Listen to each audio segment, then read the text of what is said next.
عليكم ورحمة الله وبركاته.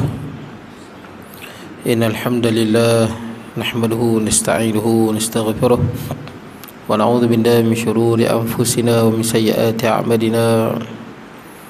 من يهده الله فلا مضل له ومن يضلله فلا هادي له. أشهد أن لا إله إلا الله وحده لا شريك له وأشهد أن سيدنا ونبينا محمدا عبده ورسوله. اللهم صل وسلم وبارك على سيدنا محمد وعلى آله وأصحابه أجمعين. سبحانك لا علم لنا إلا ما علمتنا إنك أنت العليم الحكيم. رب اشرح لي صدري ويسر لي أمري واحلل عقدة من لساني يفقه قولي. اللهم لا سهل إلا ما جعلته سهلا وأنت تجعل الحزن والصعب إذا شئت سهلا. ولا حول ولا قوة إلا بالله العلي العظيم. أما بعد. Hadirin jemaah yang dirahmati Allah, alhamdulillah pada malam ni kita dapat bertemu. Tuan-tuan semua sihat ni? Imam muda ke ni? Imam muda.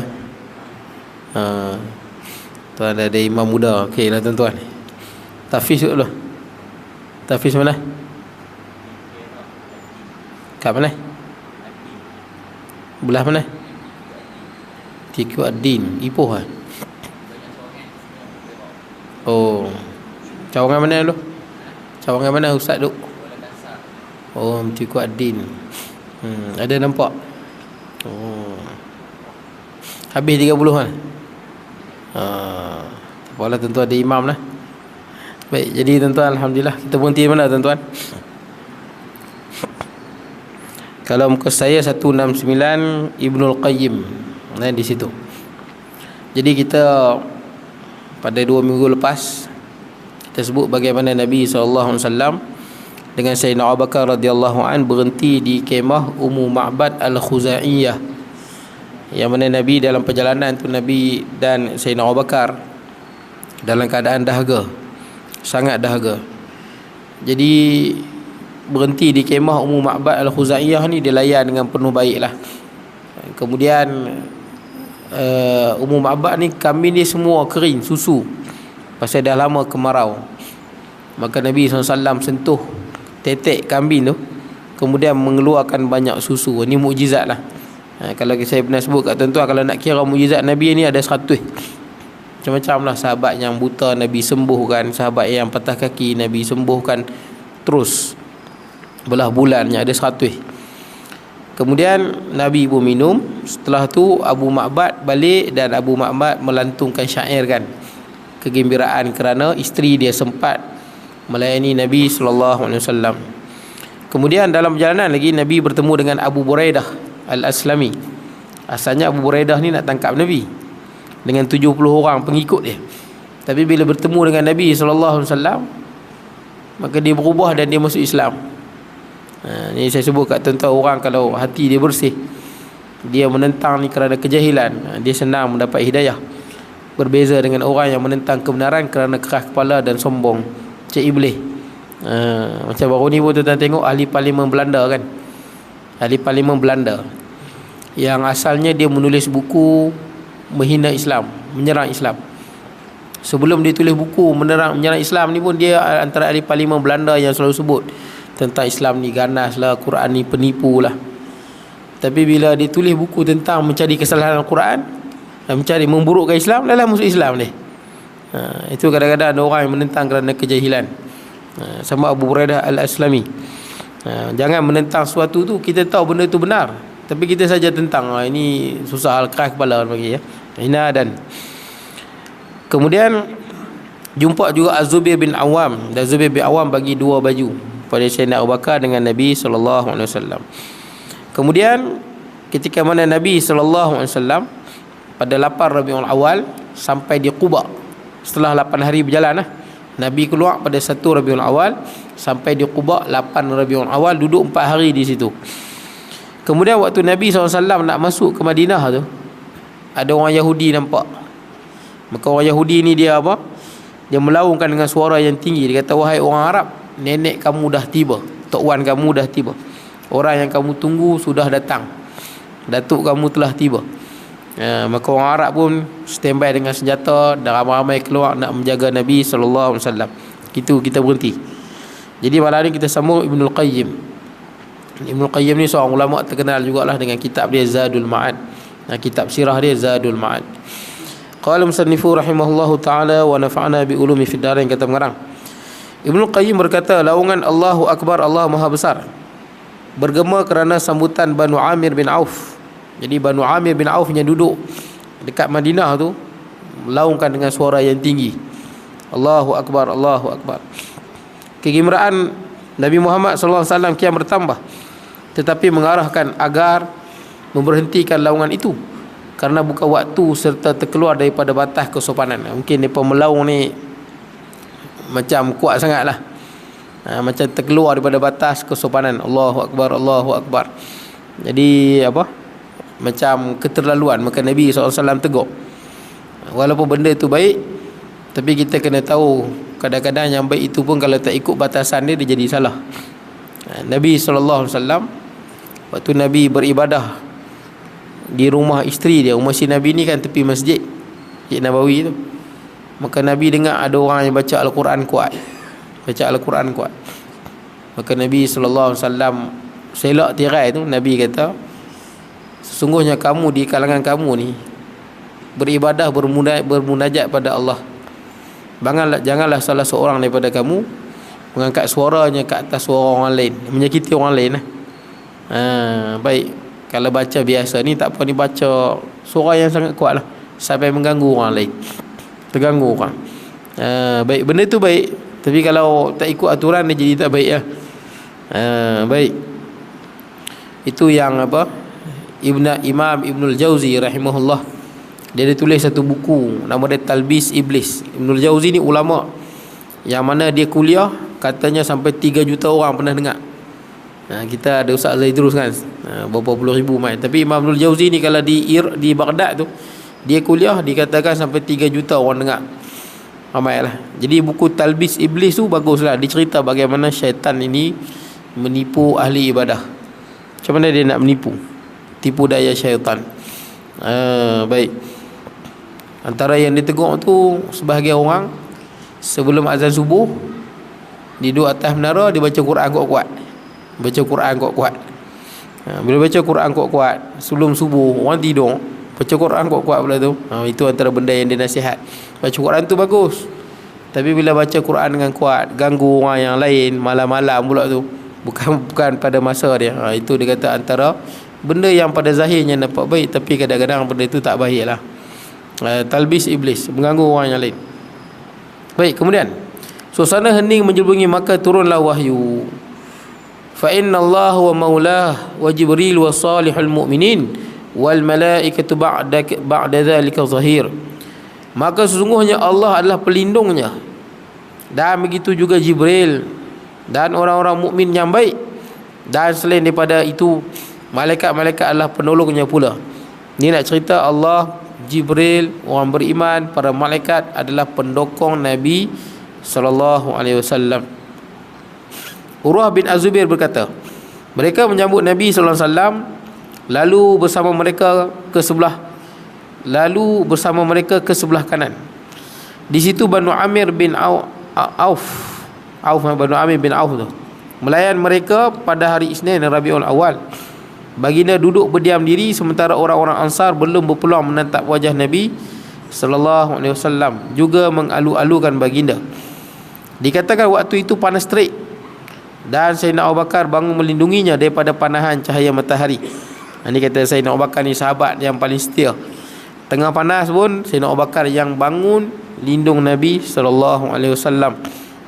Kemudian di Madinah merupakan satu hari yang belum pernah terjadi sedemikian. Orang Yahudi boleh melihat kebenaran kata-kata Nabi Habquk. Nabi Habquk ni salah satu Nabi daripada di kalangan Bani Israel. Tapi Nabi Habquk ni dia tak sebut nama dia dalam Quran, tak sebut nama dia dalam hadis, tapi nama dia disebut dalam riwayat-riwayat Israeliat. Tapi riwayat Israeliat ni kalau ikut kebanyakan ulama, selagi mana dia tak bercanggah, kita boleh pegang. Ada setengah ulama dia tak mau langsung. Ada riwayat Israeliat yang kita pegang, ada lah. Antaranya malaikat Israel. Malaikat Israel mana ada dalam Quran. Malaikat Israel tidak ada dalam hadis. Hadis pun tak ada. Dalam Quran kata malakul maut, qul yatawaffakum malakul maut. Yang mati kamu ni malakul maut. Malaikat maut. Kita kata kan, kita sebut malaikat maut. Malaikat maut, malaikat maut. Malaikat maut tu Quran sebut. Israel ni tak ada. Kalau Jibril Quran sebut ni, Jibril sebut. Mikail Quran sebut. Israfil hadis ada sebut. Tapi Israel tak ada. Munkar Nakir dalam hadis ada sebut. Israel disebut dalam riwayat Israiliyat. Menurut sebahagian ulama katanya riwayat ini tak bercanggah, kita boleh ambil lah. Jadi malaikat maut nama dia Israel. Boleh lah. Sama di sini Nabi Habquk.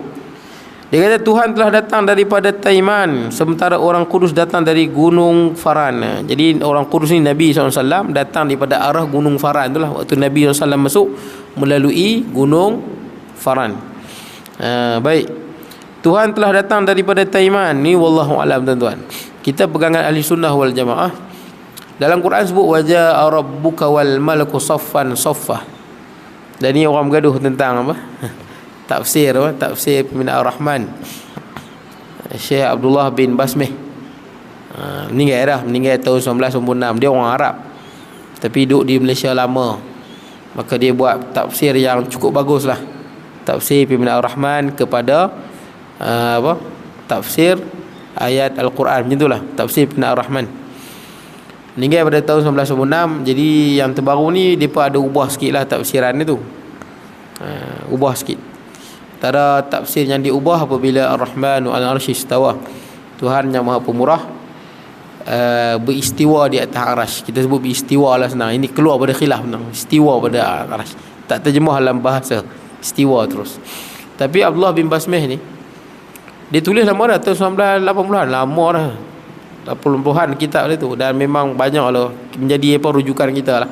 Tak ada lagi tafsir dalam bahasa Melayu yang terbaik. Dia buat tu terbaik lah. Cumanya dalam tafsir dia tulis Tuhan Ar-Rahman Ar-Rahim istawa, Tuhan yang Maha Pemurah itu bersemayam di atas arasy.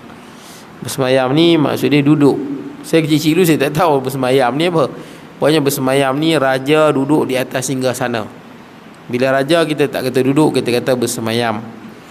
Jadi Tuhan bersemayam di atas arasy. Di atas arasy. Jadi ini jadi macam satu isu lah. Itu yang terbaru ni, beberapa mufti Kelantan, mufti Pahang, beberapa mufti lagi mereka sepakatlah untuk apa? Ubah daripada istiwa, daripada bersemayam kepada tafsiran yang lain lah, menguasai ke ataupun beristiwa, tak tafsir. Dalam Quran disebut wajah rabbuka wal malaku saffan saffa dalam surah Al-Fajr. Dan Tuhanmu telah datang dan malaikat berbaris-baris. Ni waktu hari kiamat nanti. Hari kiamat nanti sebelum hisab, Allah Ta'ala datang, malaikat berbaris-baris kiri dan kanan. Jadi yang kita mengaji akidah ni, Allah Ta'ala tidak datang dan tidak pergi. Betul tak? Allah Ta'ala tidak bergerak dan Allah Ta'ala tidak diam. Kan ada dalam kita mengaji sifat 20 tu. Allah Ta'ala bukan jauhar, bukan arat. Baik. Jadi tuan-tuan, dalam ni sebut Allah Ta'ala datang. Kalau orang Yahudi ni percaya datang sungguh lah. Pegangan kita yang Tuhan datang ni, sebagai ulama dia tak takwil pun. Dan Tuhan ada sebahagian dia takwil telah datang perintah Tuhanmu. Ulama salah pun ada takwil. Bukan Allah yang datang, perintah Allah yang datang. Satu lagi tuan-tuan, kalau nak takwil, kalau nak tafsir pun, dia hanya sekadar memberi makna, bukan makna yang kita faham. Mana nak cakap susah. Contoh, tuan-tuan berkata, betul tak? Allah berkata tuan-tuan. Allah berkata, Allah berfirman kan? Firman tu berkata lah tuan-tuan, bahasa Sanskrit. Firman ni bahasa bukan bahasa Arab. Firman bahasa Sanskrit. Bahasa yang nak mengatakan dewa berbicara dulu. Jadi kita guna firman Allah. Firman bukan bahasa Arab. Maksudnya Allah berkata. Nabi bersabda. Allah berkata. Tuan-tuan berkata. Walaupun sebutan dia sama, tapi sama tak perbuatan ya? Tak sama. Berkatanya Allah azaliyun abadiyun, tidak ada permulaan, tidak ada perakhiran. Jadi kalau orang bagi tafsiran bersemayam, dia hanya tafsir perkataan tu, tapi bukan diitlakkan pada Allah begitu. Ataupun kita kata Tuhan itu datang Allah ni bukan makna dia datang tuan-tuan daripada rumah tuan-tuan main masjid ni, bukan. Jadi datang ni apa? Datang yang tidak melibatkan perpindahan tempat ke tempat. Habis itu datang macam mana? Datang yang layak bagi Allah. Macam tu. Tapi masalahnya takut orang tak faham lagu tu. Itu masalah dia tu. Jadi datangnya Allah ni bukan datang seperti kita. Saya contoh yang lain. Saya ingat dulu kan, saya kat universiti ni bergaduh teruk lah tuan-tuan. Bab-bab ni bergaduh teruk. Bukan bergaduh sikit teruk. Ada dalam, saya pernah dengar satu khutbah di Selangor, saya duduk. Ada satu tok khatib tu sebut, yanzilu rabbuna tabaraka wa ta'ala ila sama'id dunya hina yabqa thuluthul lailil akhir. Tuhan kita turun ke langit dunia ketika mana berbaki sepertiga malam. Tok khatib ni sebut 2 kali ke 3 kali. Tuhan kita turun, dia kata. Tuhan kita turun. Lepas habis tu saya tengok, rupanya tok khatib ni adik Tun Guru Nik Abdul Aziz, Nik Rozi. Ada lagi kan sana, Nik Rozi. Memang Tun Guru Nik Abdul Aziz pun dia kaedah pendekatan dia sama. Dia terjemah harfiah. Tapi dia tak kata Allah Ta'ala duduk macam kita ni, tapi terjemah perkataan saja. Tak apalah. Turun bila sebut Allah Ta'ala, pertama pandangan yang biasanya lah kalau ustaz-ustaz mengajar ni, turun rahmat. Tidak rahmat Allah Ta'ala turun, supaya tak mengatakan Allah Ta'ala ni turun secara hakiki. Ataupun kalau ulama salaf ni sebut turun ni, bukan turun yang kita faham. Turun yang kita faham macam mana? Atas bawah. Turun Allah tak terikat dengan masa dan tempat. Turun Allah bukan turun yang melibatkan masa, tempat ataupun perpindahan. Jadi itu turun lagu mana? Turun lagu, tanya lagu tu bid'ah. Tu turun Allah tu turun yang tak melibatkan perpindahan. Sebab ada orang dia salah faham. Ada orang dia kata Allah Ta'ala turun betul tapi tak tahu lagu mana. Ada orang dia sebut Allah Ta'ala turun betul tapi tak tahu lagu mana. Macam tuan-tuan lah duduk atas tingkat bangunan 14 tingkat. Ada berapa cara turun? Daripada tingkat 14 nak turun ke bawah, ada berapa cara turun? Ada orang yang kata Allah Ta'ala turun betul tapi cara dia tak tahu. Yang ni yang kita tak mau. Pandangan ni kita tak mau. Sebab mengatakan Allah melibat, bergerak daripada satu tempat ke tempat yang lain. Tuan-tuan kalau duduk atas tingkat 14, tuan-tuan nak turun, ada berapa cara? Pertama guna lift. Tapi tuan-tuan bergerak juga, cara tak sama tapi bergerak atas ke bawah. Kaifiat tak sama kan? Cara tapi benda dia sama. Cara yang kedua, pakai tangga. Cara yang ketiga, tuan-tuan terjun. Tapi ceritanya sama, atas ke bawah. Allah Ta'ala turunnya Allah bukan atas ke bawah. Ini disebut oleh Ibnu Salah, ramai lagi ulama-ulama salaf. Inilah akidah yang sebenar. Tapi isunya sebahagian orang dia faham Allah Ta'ala turun betul dia turun betul. Memang turun betul. Nanti dia naik balik, turun balik. Itu yang silap. Cuma tak tahu turun lagu mana, terbang ke, turun pakai apa ke, itu yang silap. Baik, jadilah macam itulah. Kita tak sebut kalau Yahudi ni memang dia percaya pun. Antara akidah orang Yahudi ni, dia mengatakan Allah Ta'ala menjadikan langit dan bumi, kemudian Allah Ta'ala tak larat. Tu yang Allah Ta'ala lepak atas arasnya. Memang ni akidah Yahudi. Allah Ta'ala duduk atas aras itu pasti apa? So masa orang pasti tak larat. Penat buat langit bumi rehat. Allah Ta'ala tegur, wa ma massana min lughub. Allah Ta'ala tegur Yahudi ni. Yahudi Madinah ni dia apa kata Allah Ta'ala tak larat tu duduk atas arah penat buat langit bumi. Maka Allah Ta'ala kata kami telah menjadikan langit dan bumi wa ma massana min lughub, dan kami tidak disentuh penat dan lelah. Itu akidah orang Yahudi. Datang sungguh, duduk sungguh. Ni silap tak apa tuan-tuan. Ala kulli hal tuan-tuan, itu yang saya beritahu tuan-tuan mengaji akidah tuan-tuan faham lagu tu lah. Ada ulama yang sebut tapi bukan makna yang kita faham. Ada ulama yang tafwid terus, ada ulama yang takwil.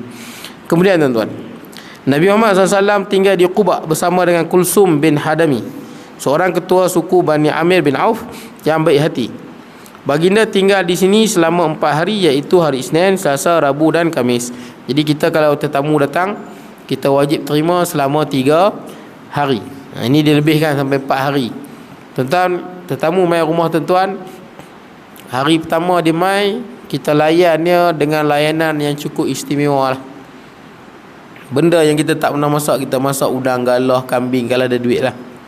Kita bagi layanan paling istimewa. Hari kedua kita layan macam biasa lah. Macam mana keluarga kita makan, macam itulah kita makan. Hari yang ketiga pun sama lah. Macam mana kita makan, macam itulah dia makan. Hari keempat tawang balik juga. Hang boleh lah balik. Hang boleh minta dia balik lah. Tak salah kalau tuan-tuan minta dia balik lah. Baik. Tapi kalau tuan-tuan, itu kalau adik-beradik ke siapa, kita 3 hari saja. 3 hari saja. Sampai setahu saya kalau di Dubai di negara Arab, tuan-tuan masuk rumah dia pakai layan tuan-tuan 3 hari terus. Layan Dubai, Qatar, Saudi. Tuan-tuan main rumah dia tak tanya, dia pakai layan terus 3 hari. Dah 3 hari tak balik pun dia bertanya, ada apa main? Aku tanya. Baik. Kemudian bukan Mesir Mesir Arab dia lain sikit. Mesir ni Arab dia kasar sikit. Ni saya sebut Arab-Arab yang tu lah. Dubai, Saudi, Qatar. Ketika ini dana Masjid Quba diasaskan atas dasar kesolehan semata-mata. Sayyidina Ali yang masih di Mekah berasa bimbang kerana menyimpang dana itu bagi Nabi SAW. Jadi duit untuk bina Masjid Quba itu masih lagi ada pada Sayyidina Ali. Selama 3 hari lalu dia memulangkan kepada tuan empunyanya. Selepas itu dia memulakan perjalanan hijrah untuk menyampai baginda. Baik.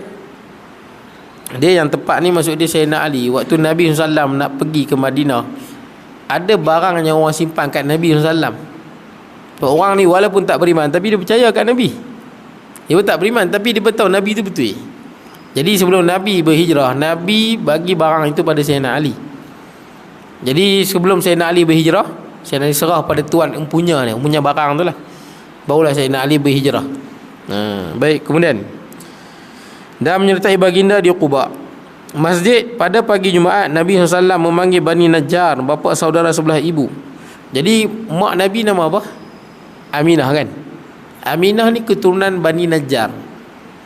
Ini Nabi ajak tuan-tuan, cara kita berbakti pada ayah dan ibu. Setelah dia meninggal, kita berbakti pada adik-beradik ayah dan ibu, pak saudara kita lah.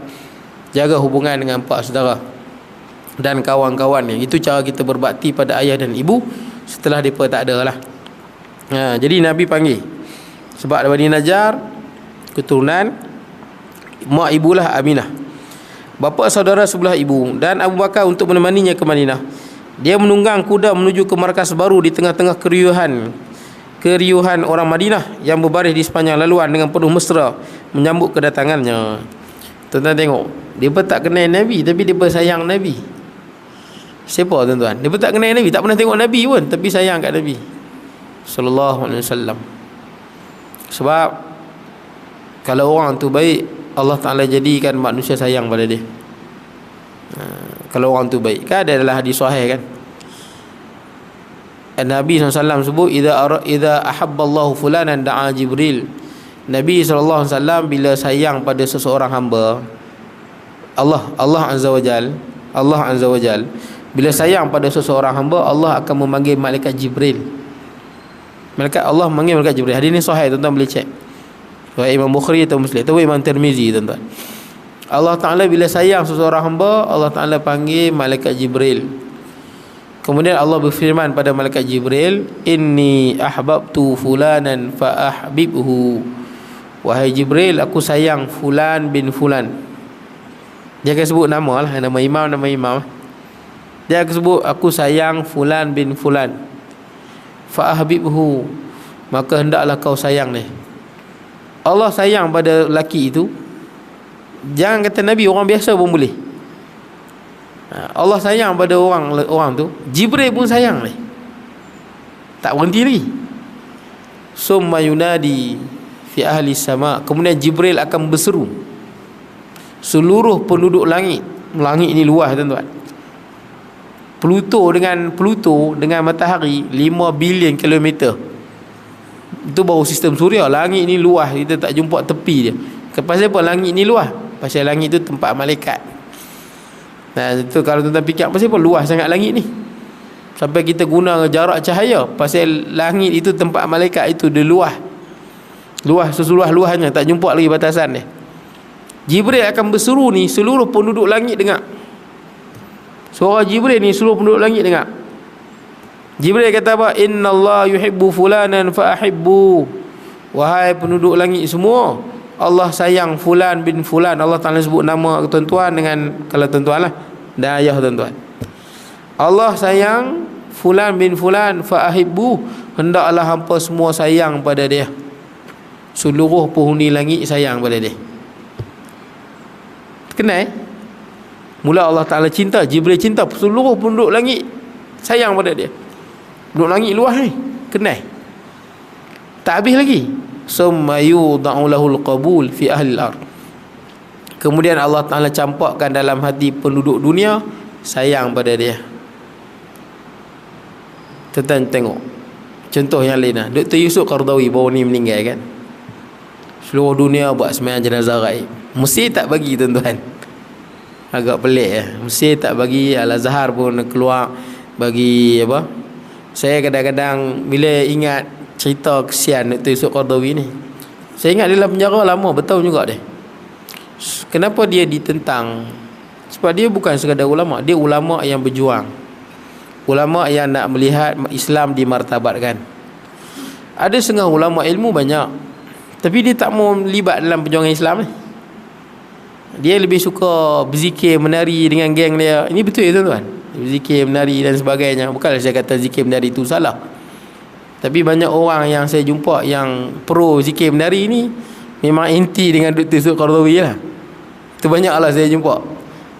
Jumpa hatta kawan-kawan saya pun yang budak-budak baru balik Mesir pun anti lah. Dia pun tak suka Dr. Yusuf Qaradawi. Dia pun semua geng-geng tu lah zikir menari ni. Dia bukan pasal apa?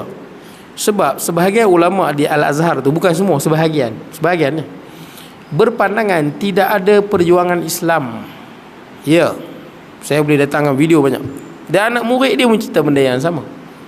Tidak ada parti Islam yang memperjuangkan Islam, tidak ada gerakan jihad, tak ada. Islam tu biarlah dia berjalan macam mana pun. Kita ni tunggu Imam Mahdi. Imam Mahdi main settle. Ada orang yang balik di Mesir, saya baru ni jumpa juga anak murid saya pun cerita benda yang sama. Tok guru daripada di Al-Azhar tu sebut macam tu. Jadi mereka dengan mana-mana parti Islam ke, mana-mana gerakan Islam, mereka ni NGO Islam ke, mereka agak skeptikal. Hatta kadang-kadang dengan Dr. Zakir Naik yang berdakwah ke, mereka skeptikal sikit. Macam tak berkenan sangat lah. Sebab bagi mereka biarkan Islam tu berjalan begitu saja. Nanti Imam Mahdi main settle lah. Tuan-tuan dengar pelik dengar pelik, tapi memang ada. Memang ada. Dan mereka inilah yang mereka memang biasanya mereka pun tak suka Tun Nurul Awang, mereka tak suka Tun Nurul Abdul Aziz. Sebab ni ulama-ulama yang melibatkan diri dalam perjuangan Islam. Mereka tak mau. Cukup dengan, dan mereka ni biasanya synonim lah dengan zikir menari ni biasa lah tuan-tuan. Saya zikir menari tu ada perbahasan panjang tuan-tuan. Saya tak nafi ada ulama yang benarkan, tapi biasanya mereka memang itulah. Dia punya di zikir menari ni pun antara pejuang lah. Dia ada ulama sebut boleh, ada ulama kata makro. Boleh kita kata harus lagi mana menari dia tak melampau-lampau. Kalau menari sampai taraf macam ni tuan-tuan, haram lah tuan-tuan. Menari sikit-sikit ni tak apalah. Nak bagi hilang mengantuk tak apalah. Betul tak? Saya okey je. Cuma mereka ni memang pro lah. Memang pro lah zikir menari ni. Jadi mereka ni memang baru ni pun saya tanya anak murid saya balik Mesir tu.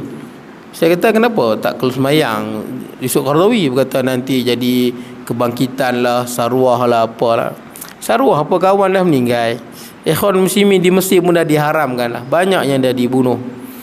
Yang matilah menjara. Nak sarwah bendanya. Tapi itu fatwa mereka yang bagi saya agak janggal lah. Kalau kita bayangkan di tuan-tuan di Malaysia ni ataupun di mana-mana lah, kata kalau orang Islam ni tak libatkan diri dalam politik, pasal apa? BP lah Islam lagu mana pun, nanti Imam Mahdi main settle lah. Tuan-tuan bayangkan kalau di Malaysia, kalau kita, apa jadi? Sebab yang nak menentukan silibus dalam buku orang yang atas. Kalau yang atas tu rosak debu Syiah dalam buku, tuan-tuan nak buat apa? Debu Khawarij dalam buku. Yang nak tentukan channel dalam TV orang yang ada kuasa. Saya bagi contoh tabligh. Tabligh jemaah bagus, dia berdakwah. Saya tak nafi bagus tabligh. Tapi tabligh ni di mana tuan-tuan dia bermula? Di India kan. Tapi bagaimana umat Islam di India? Bagaimana? Bila kita tidak ada kuasa politik. Dan Allah Ta'ala dah tunjuk tuan-tuan, tabligh pecah dua. Sekarang ni tabligh pecah dua. Saya ikut tabligh dulu di universiti. Sebab saya tengok, saya suka je tengok orang tabligh berdakwah ni. Saya ikut mereka, gas apa semua ni. Tapi saya tengok tabligh, Allah buktikan tabligh juga berpolitik. Pecah tabligh. Lah ni pecah tabligh Malaysia pecah. Antara apa? Dia panggil satu hak dulu punya, satu lagi dia panggil alami punya ni. Jadi kerana perpecahan lah, kawan ni lantik diri, dia kata dia ni meninggalkan syura alami. Syura alami ni katanya syura seluruh alam. Yang hak ada sekarang ni katanya dia lantik diri dia, tak melalui syura, bergaduh. Ada video di YouTube bergaduh, mati pun ramai. Halau puak-puak tu. Politik ni senang kata, kepimpinan ni tentu tak boleh lari. Hatta kita kalau nak pergi ke Kuala Lumpur kan, kalau 3 orang, sunat lantik ketua seorang kan. Itu kepimpinan.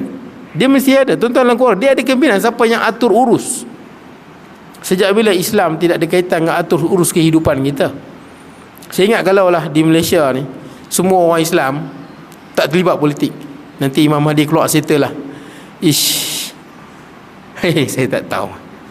Saya tak tahulah. Ini benda yang basic lah.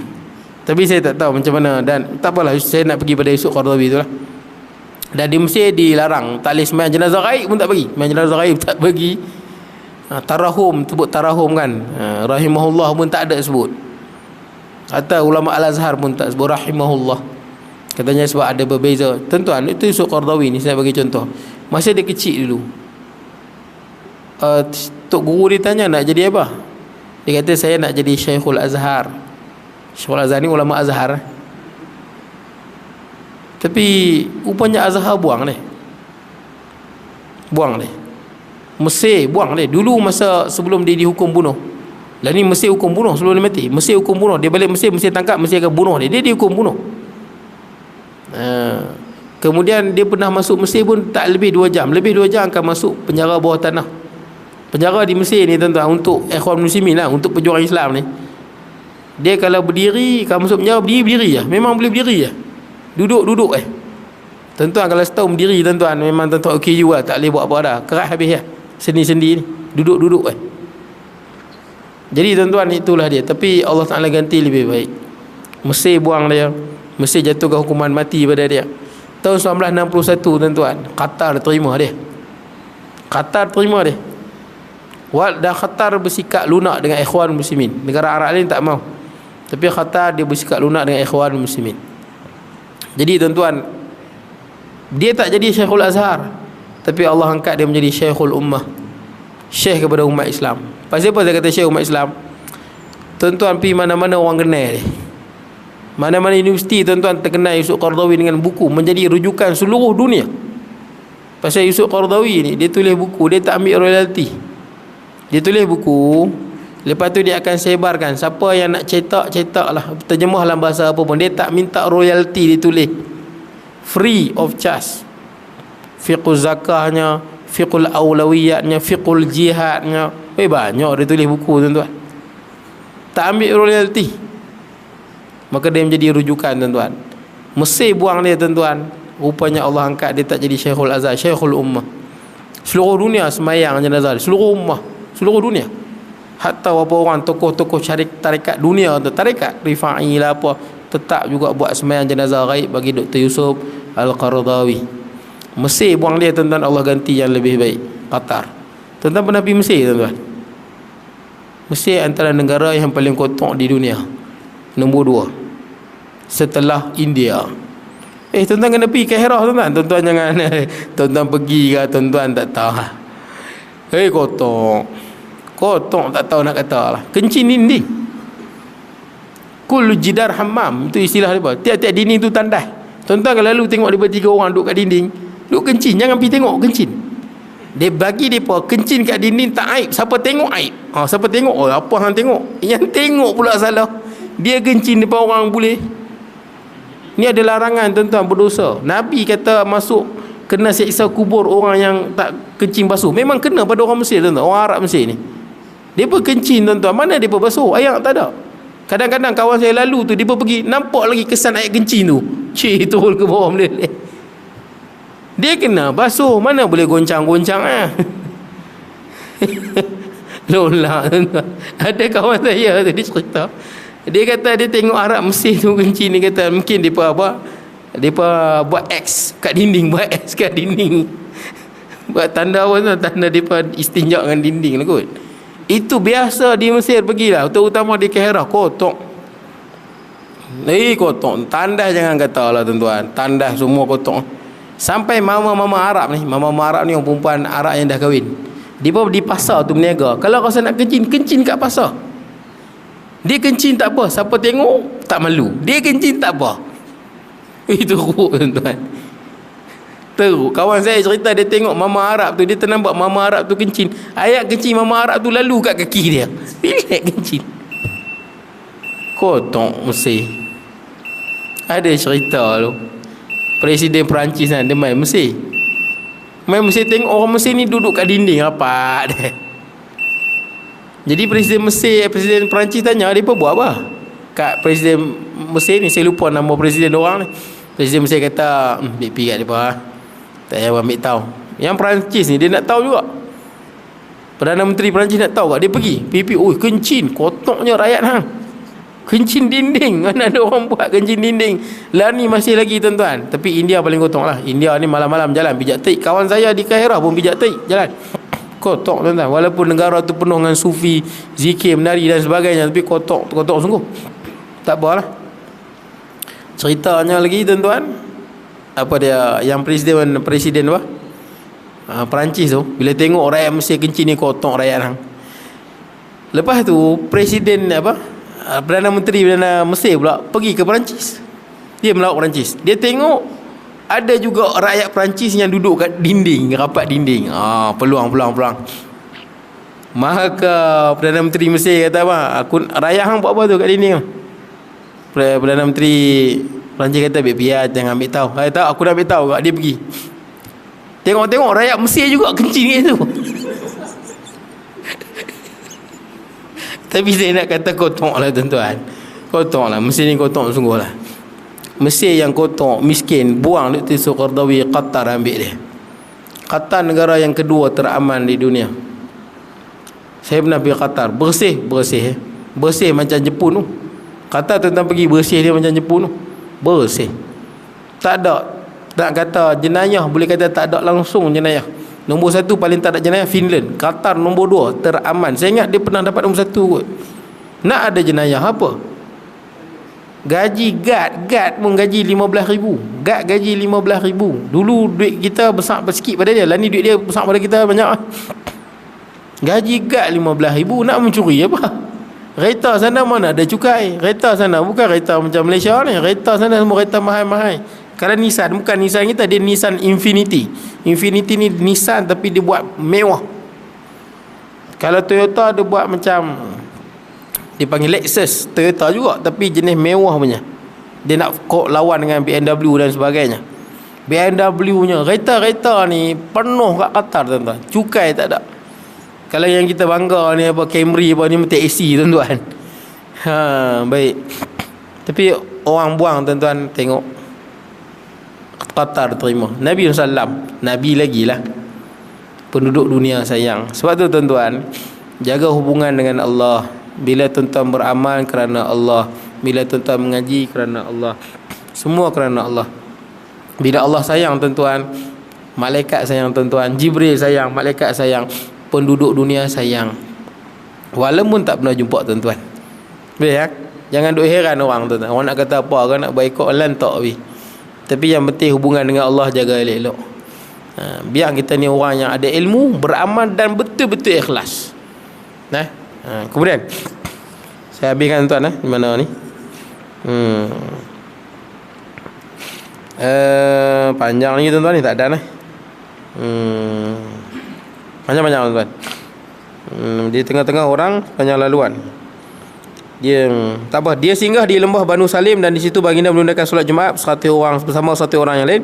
Sementara itu suku kaum dan keluarga Madinah mendapat nama baru Yasrib sebagai kota pesuruh Allah, ini Madinatul Rasul. Ditukar nama Yasrib, tukar menjadi Madinah Munawwarah ataupun Madinatul Rasul. Mereka keluar beramai-ramai dan masing-masing ingin menjemput pelawat budiman itu ke rumah mereka. Gadis-gadis Madinah melagukan syair-syair indah berkaitan dengan ketaatan dan kewajipan terhadap Nabi sallallahu alaihi wasallam. Mana dia Nabi singgah di mana poin di sini? Di Banu Salim. Ini solat Jumaat yang pertama ni. Solat Jumaat yang pertama dalam sejarah umat Nabi Muhammad SAW. Nabi berhenti di perkampungan Banu Salim. Nabi berhenti di perkampungan Banu Salim dan Nabi solat bersama satu orang. Jumaat yang pertama ni. Jumaat yang pertama dalam syariatan yang pertama lah. Akan datang kita sambung di 171 ni. Sungguh pun. Bismillahirrahmanirrahim. Allahumma ja'al jam'ana hadha jam'an marhama